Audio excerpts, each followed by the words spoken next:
मेरे प्रिय श्रोता, मेरी प्रार्थना है कि आज का वचन आपके हृदय की गहराई में जड़ पकड़ ले, ताकि आप परमेश्वर के लिए, परमेश्वर की गवाही के लिए, परमेश्वर की महिमा के लिए एक अच्छे सजे हुए बर्तन बन जाएं और पिता की योजना आपके जीवन में प्रबल हो। प्रभु यीशु के सर्व सामर्थी नाम में आमीन। प्रभु यीशु आज आपसे कह रहे हैं, और सुनिए यह वचन यूहन्ना सुसमाचार के 14वें अध्याय के 12 से लेकर 14 तक वचन में। मैं तुमसे सच सच कहता हूं कि जो मनुष्य मुझ पर विश्वास करता है वह भी ये काम करेगा जो मैं करता हूं, वरन वह इनसे भी बड़े काम करेगा, क्योंकि मैं पिता के पास जा रहा हूं। जो कुछ तुम मेरे नाम से मांगोगे वही मैं करूंगा, ताकि पुत्र के द्वारा पिता की महिमा हो। यदि तुम मुझसे मेरे नाम से कुछ मांगोगे तो मैं उसे करूंगा। प्रभु ने खुलेआम सेवा का आरंभ पहाड़ी उपदेश से किया था। उस समय चेले नए नए आए थे। वे इतना भी न जानते थे कि परमेश्वर को उन्हें अब पिता कहने का अधिकार है, जिससे कि वे अपनी जरूरतें मांग सकते थे। लेकिन ये वचन प्रभु ने सेवा के आखिरी समय में कहे, जाते जाते कहने वाली खास बात जो हमेशा ध्यान में रहे।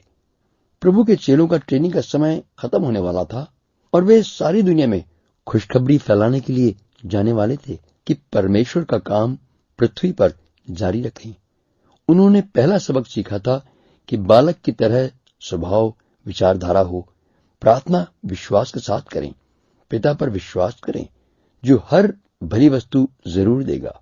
इससे भी ऊंचे दर्जे की बात उन्होंने सीखी कि वे प्रभु के साथ मित्र की तरह संबंध रखें, क्योंकि प्रभु यीशु ने उन्हें सब भेद की बातें बता दी थीं। चेले अब साधारण आदमी नहीं, बल्कि परमेश्वर के भेजे हुए नुमाइंदे जो यीशु का काम पृथ्वी पर सारा पूरा करेंगे। उनके हाथ में एक बड़ी जिम्मेवारी सौंपी जानी थी और उन्होंने यीशु से बढ़कर काम करने थे। उनको प्रभु यीशु ने बताया कि वह अब स्वयं स्वर्ग पर चले जाएंगे तो पिता परमेश्वर चेलों को भरपूर सामर्थ्य देंगे, और जो कुछ वे मांगेंगे या हम मांगेंगे प्रभु हमारे लिए करेगा। इसीलिए मसीह के वायदे के मुताबिक अब हम बढ़कर काम कर सकते हैं। इस तरह हमारे सामने दो सबक सीखने के लिए हैं। पहला, कि जो भी यीशु की तरह काम करना चाहता है वो जरूर उसके नाम से प्रार्थना करके मांगे, और जो कोई प्रार्थना करके मांगता है वह उसी के नाम में काम करे। इसका मतलब है कि जब आपके द्वारा आश्चर्यक्रम होते हैं तो अपना नाम, अपनी इज्जत मत मांगे, अपना नाम न छपवाएं कि लोग पहचाने कि आप हैं वो काम करने वाले। उस काम की तारीफ प्रभु यीशु के लिए हो। प्रभु यीशु जब सलीब की मौत की तरफ बढ़ रहे थे तो मानव के जीवन के पाप के अधिकार को समाप्त करने के लिए और जी उठने के द्वारा मानव के लिए अनंत जीवन की सामर्थ्य देने के लिए, ताकि मानव के द्वारा मानव जीवन पर जयवंत हो और यीशु के बादलों से साथ ऊपर उठ जाने के द्वारा अपनी देह यानी कलीसिया से पवित्र आत्मा द्वारा मिलाप रखने का काम पूरा करें, ताकि वह सिंहासन पर विराजमान रहते हुए पृथ्वी पर रहने वालों का साथ एक हो सके। ये काम परमेश्वर की तरफ से किया हुआ सिद्ध काम है, ताकि यीशु के वायदे के मुताबिक कलीसिया बढ़कर काम कर सके। लगभग 3 साल में यीशु के 500-600 चेले तक बन गए थे, जो कि कई तरह की गलतियों के शिकार थे। लेकिन पवित्र आत्मा की सामर्थ्य ने यीशु से बढ़कर पौलुस व पतरस के द्वारा काम किए, जो पृथ्वी पर रहते हुए यीशु दीनता के जीवन में न कर पाए थे। प्रभु ने सिंहासन पर बैठकर अपने शिष्यों के द्वारा उससे कहीं बढ़कर काम किए, जो चेलों के लिए सच हुआ। जो वायदे उनके लिए पूरे हुए वे ही हमारे लिए भी हैं। जैसे ही हम उसके नाम में मांगते हैं तो सामर्थ हमारे द्वारा बड़े बड़े काम पूरे करती है। लेकिन अफसोस, परमेश्वर पर विश्वास और विश्वास वाली प्रार्थना का अभाव हमारे बीच में काम करता रहता है।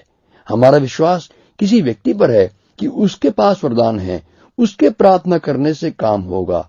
शैतान यही चाहता है कि आप कुछ सेवकों के नाम मशहूर कर दें, ताकि वे शैतानी घमंड का शिकार बनकर गिर जाएं।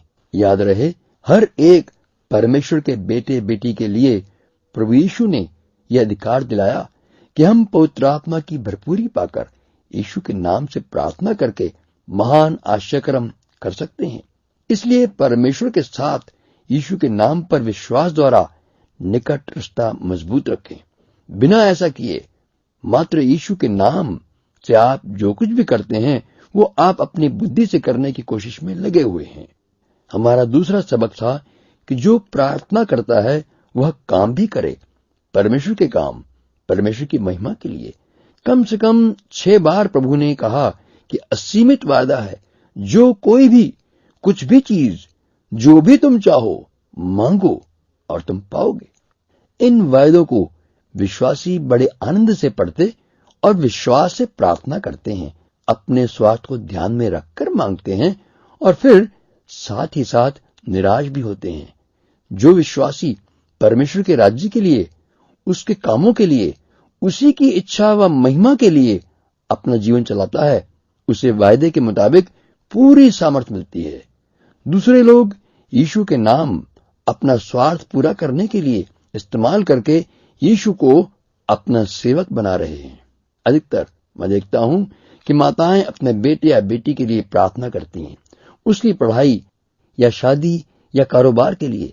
पर यदि मैं पूछूं कि क्या उसने अपने जीवन में परमेश्वर को पहचाना, नया जीवन पाया, वचन का पालन करना चाहता है, तो वे ये सब दकियानुसी बातें कहकर मुंह फेर लेते हैं। उनकी अपनी जरूरत पूरी होनी उनका पहला काम है, परमेश्वर बाद में। जवाब मिलता है, जी ये बातें तो फुर्सत में बैठकर सोचने की हैं, अभी पहले ये मुश्किल तो हल कर लें। फिर शिकायत करेंगे कि परमेश्वर हमारी नहीं सुनता। लेकिन जिसने अपने आप को प्रभु की इच्छा का सेवक बना दिया, उसकी प्रार्थना में जरूरतें प्रभु की महिमा व राज्य के लिए होंगी, तो वह स्वतः ही प्रार्थना में पवित्र आत्मा से अगुवाई पाएगा। इसलिए जो हमने अनुग्रह का वरदान पाया है, उसी को हम अपने स्वामी के काम में लगाएं तो प्रार्थना की शिक्षा पूरा रूप ले लेगी। आइए प्रार्थना करें। दयालु पिता परमेश्वर, आपका धन्यवाद है इस समय के लिए। मैं अपने आप को आपकी हजूरी में लाना चाहता हूँ। सामर्थ्य दे मुझे कि अपने आप को भुला करके मैं आपको पहचानूं, आपकी सेवा में, आपकी बादशाहत में आगे बढ़ूं, आपकी महिमा के लिए प्रार्थना करूं, यीशु के नाम में, आमीन।